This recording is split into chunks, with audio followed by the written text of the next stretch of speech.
Hello friends, स्वागत है आपका मन ज्ञान हिंदी यूट्यूब चैनल में। आज हम लोग बात करेंगे 2023 की टॉप 5 एसआईपी फंड के बारे में जो पिछले कुछ सालों से अच्छा रिटर्न दिया है। साथ साथ उम्मीद करते हैं कि अभी जो 2023 चल रहा है इसमें भी ये बहुत अच्छा रिटर्न देने वाला है और आगे के सालों में भी बहुत अच्छा रिटर्न देगा। तो ऐसे 5 फंड के बारे में मैं ढूंढ के लाया हूँ जो आपके लिए फ्यूचर में बेनिफिट दे सकता है। तो इन्हीं फंडों के बारे में पूरी जानकारी आपको देने वाले हैं। तो चलिए वीडियो की शुरुआत करते हैं। उससे पहले आपने अगर हमारे चैनल को सब्सक्राइब नहीं किया, सब्सक्राइब कर लीजिए, साथ साथ बेल आइकन दबा दीजिए जिससे कि आगे आने वाली सभी वीडियोस की जानकारी आपको मिल जाए। और साथ साथ बेल आइकन दबाना मत भूलिएगा क्योंकि जैसे ही मैं वीडियो डालूंगा आपको नोटिफिकेशन पहुंचेगा उसी बेल आइकन के थ्रू। चलिए अब आगे बढ़ते हैं। सबसे पहला जो फंड है ये एसबीआई का स्मॉल कैप फंड। अब इसमें आप देखेंगे कि बहुत सारे फंड जो वो स्मॉल कैप है। क्यों? क्योंकि स्मॉल कैप फंड जो होता है बाकी फंड के मुकाबले रिटर्न ज्यादा देता है। इस कारण, और मैं ऐसे नहीं कि 1-2 साल पुराने फंड लेके आया हूँ, ये जितने भी फंड है ये 7 साल 8 साल 10 साल पुराने फंड है। तो और रेगुलर बेसिस पे रिटर्न दे रहे हैं, इसलिए इन सारे फंड को मैंने कलेक्ट करके आपके लिए लाया है। अब देखिए, जो पहला फंड है ये है एसबीआई का small cap fund direct growth, जिसका कि ऑल टाइम रिटर्न आप देख सकते हैं लगभग 24.5%, 25% का इसने रिटर्न दिया है और कई सालों से दे रहा है। 5 साल का तो यहाँ डेटा मैं आपके पास दिखा रहा हूँ, ये लगभग 10 साल के आसपास, 8-10 साल का पुराना फंड है। और रेगुलर अगर 24-25% का रिटर्न दे रहा है तो कितना अच्छा फंड हो सकता है ये फ्यूचर के लिए। अब इसके लास्ट के 5 सालों का रिटर्न देखे तो 15.28% और लास्ट के 3 सालों में 38.04% का इसने रिटर्न दिया है। और इसकी टोटल मार्केट जो फंड साइज है वो 15,395 करोड़ का है। यानी कि इतने अमाउंट लोगों ने इसमें अभी तक जमा कर दिए हैं। तो अगर 15,395 करोड़ रुपए इसमें अगर जमा है तो आप समझ सकते हैं इसमें लोगों का भरोसा है इस फंड पे, इसलिए लोग इसमें जमा करते आ रहे हैं। अब चलिए आगे बढ़ते हैं। दूसरा फंड है एचडीएफसी का, एचडीएफसी स्मॉल कैप फंड। इसका जो ऑल टाइम रिटर्न है वो है 18.17% का और लास्ट के 5 सालों में 13.47% का। लास्ट के 3 सालों में इसने बहुत लंबा छलांग मारा है। आप देख सकते हैं कि यहाँ पे लास्ट के 3 सालों में 43.18% यानी 43.18% का रिटर्न दिया है, जो कि बहुत बड़ा रिटर्न होता है किसी भी फंड के लिए। 43% बहुत ही रेयर केस में कोई फंड आपको रिटर्न देता है रेगुलर 1-2 सालों तक। तो बहुत अच्छा इसने परफॉर्म किया है। अब इसमें जो लोगों ने पैसे लगाए हैं वो अभी तक फंड साइज हो चुका है 14,648 करोड़। ये भी एसबीआई की तरह ही एक बहुत भरोसेमंद फंड है। तो लोग इसमें भी एसबीआई की तरह ही इन्वेस्ट करते हैं और इसका फंड साइज बहुत बड़ा हो चुका है।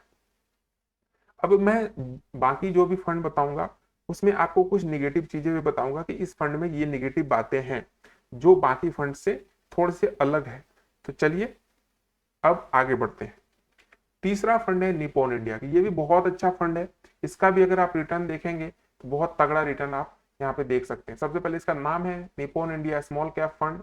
और निपो जैसे एचडीएफसी पे लोगों का भरोसा है और एसबीआई पे है, उसी तरीके से निपोन भी एक बहुत बड़ा नाम है म्यूचुअल फंड के इंडस्ट्री में और लोगों का इस पे भी बहुत अच्छा भरोसा है। तो अब इसके रिटर्न की बात करें तो लास्ट जो इसके ऑल टाइम रिटर्न है अभी तक, जब से ये फंड स्टार्ट हुआ तब से लेकर अभी तक इसने हर साल रिटर्न एवरेज देखा जाए तो 23.94% का दिया है। इसके बाद लास्ट के 5 सालों में 16.69% और लास्ट के 3 सालों में इसने भी बहुत जबरदस्त जंप मारा है, 47.34% का रिटर्न दिया है। इसका भी जो फंड साइज बहुत तगड़ा है, 23,910 करोड़ का फंड साइज हो चुका है। यानी कि लोगों का भरोसा तो इन तीनों फंड पे बहुत तगड़ा है। अब चलिए चौथे और पांचवें नंबर पे कौन कौन से फंड है। अब देखिए, चौथे नंबर पे भी एसबीआई का ही फंड है, लेकिन इसमें मैं एक छोटी सी निगेटिव पॉइंट आपको जरूर बताऊंगा। अब देखिए, ये जो फंड है ये है SBI technology opportunity fund direct growth. इसका जो रिटर्न है वो आप देख सकते हैं ऑल टाइम 20.45%, लास्ट के 5 सालों में 21.18% और लास्ट के 3 सालों में 37.39%। लेकिन इसका जो फंड साइज आप देखेंगे तो आप देखेंगे कि बाकी की जो निपॉन, एचडीएफसी और जो एसबीआई स्मॉल कैप का था उससे इसका फंड साइज कम है, जबकि रिटर्न के मामले में ये भी कम नहीं है। फिर भी इसका फंड साइज कम क्यों है? लोगों ने इसमें ज्यादा उस वहां पे 15,000 करोड़ 20,000 करोड़ पैसे जमा हो रहे हैं, यहाँ सिर्फ 2861 करोड़ यानी 2,861 करोड़ ही क्यों जमा हुए? इसका एक रीजन है ये जो फंड है ये टेक्नोलॉजी अपॉर्चुनिटी फंड जो है ये सेक्टर वाइज है, सेक्टोरियल फंड हम लोग इसको बोलते हैं। मतलब कि ये पर्टिकुलर किसी एक ही सेक्टर में इन्वेस्ट करता है। जैसे ये टेक्नोलॉजी है तो ये क्या करता है, जितने भी आईटी कंपनीज हैं उनमें इन्वेस्ट करता है, सिर्फ आईटी सेक्टर में ही आपके पैसे लेके ये इन्वेस्ट करता है। तो लोग थोड़ा सा सेक्टोरियल फंड से डरते हैं। रीजन क्या है, सपोज कीजिए अगर कोई कंपनी है, कोई म्यूचुअल फंड है जो कि हर फील्ड में पैसे लगाती है, चाहे वो होटल इंडस्ट्री हो गया, टेक्नोलॉजी हो गया, और भी जितने भी हैं, ठीक है, गवर्नमेंट, बैंकिंग सेक्टर, सब में पैसे थोड़े थोड़े लगाती है। तो अब और कोई एक फंड है जो सिर्फ एक ही सेक्टर में लगाती है, जैसे कि ये आईटी सेक्टर में लगाती है। अगर हो सकता है 1 साल बाद या 2 साल बाद किसी दिन आईटी सेक्टर में मंदी आ जाए, जो भी एक पर्टिकुलर इंडस्ट्री में वो पैसे लगा रहा उसमें मंदी आ जाए, उसमें थोड़ी सी स्थिति गंभीर हो जाए, तो क्या होगा, ये फंड पूरी तरीके से डाउन हो जाएगा, एकदम से धड़ाम से गिरेगा ये फंड।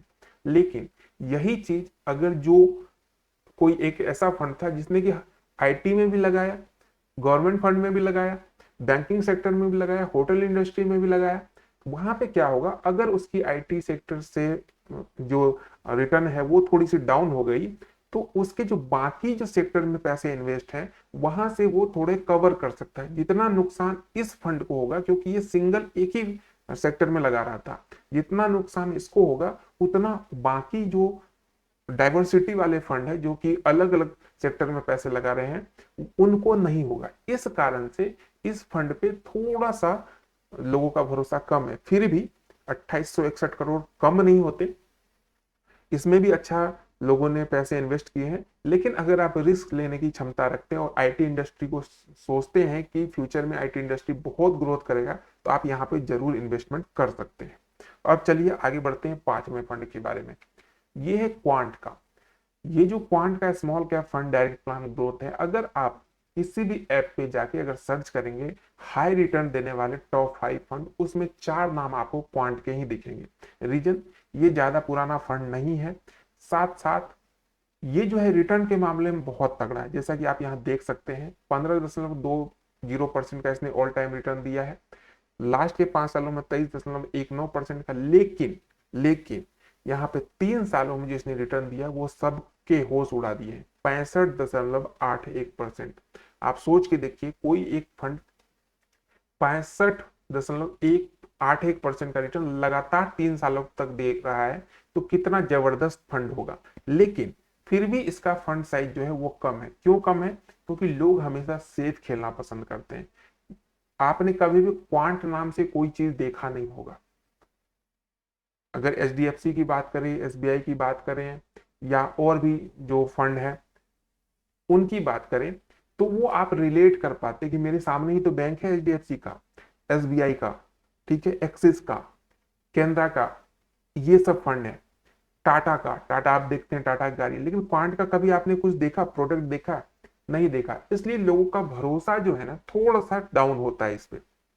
जो म्यूचुअल फंड इंडस्ट्री में ज्यादा नहीं है वो एकदम से अगर इन्वेस्ट करना चाहते थे इन फंड पे बिलीव नहीं करते। उनको लगता है क्या पता पैसे डूब जाएं, ये पता ही नहीं कौन सा फंड है।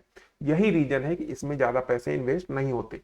बाकी एचडीएफसी, एसबीआई, एक्सिस, कैनरा, इन सब में लोग ज्यादा इन्वेस्ट करते हैं, क्योंकि उनके सामने दिख रहा है कि यही तो बैंक है जिसमें मैं पैसे जमा कर रहा हूँ, इसी की तो कंपनी है। वो जो नाम वाला फैक्टर होता है ना, जो आपके साइकोलॉजिकल इफेक्ट डालता है, उस कारण से क्वांट में ज्यादा पैसे इन्वेस्ट नहीं हुए। फिर भी जो म्यूचुअल फंड इंडस्ट्री में है पुराने टाइम से, वो देख जानते हैं कि क्या है फंड नहीं है, वो जरूर इसमें इन्वेस्ट करते हैं। तो ये टॉप की 5 फंड थे जिसके मैंने पॉजिटिव भी बताए, आपको कुछ नेगेटिव चीजें भी बताई। तो अब आप डिसाइड कीजिए कि आपको किस में इन्वेस्ट करना है। और मैं एक चीज बता दूं, ये फंड अभी जो रिटर्न दिया ही है, लेकिन लास्ट अभी जो लगातार 5 साल और अच्छा रिटर्न ये देने की संभावनाएं, कैपेसिटी रखता है। तो अच्छे फंड है, इसलिए मैंने आपको बताया। बाकी आप इन्वेस्ट करने से पहले एक बार सब कुछ खुद से जानकारी ले लें, फिर इन्वेस्ट करें। मिलते हैं एक नए वीडियो में, तब तक वीडियो को लाइक कर दें, चैनल को सब्सक्राइब कर लें, और स्वस्थ रहें, मस्त रहें, इन्वेस्टमेंट करते रहें।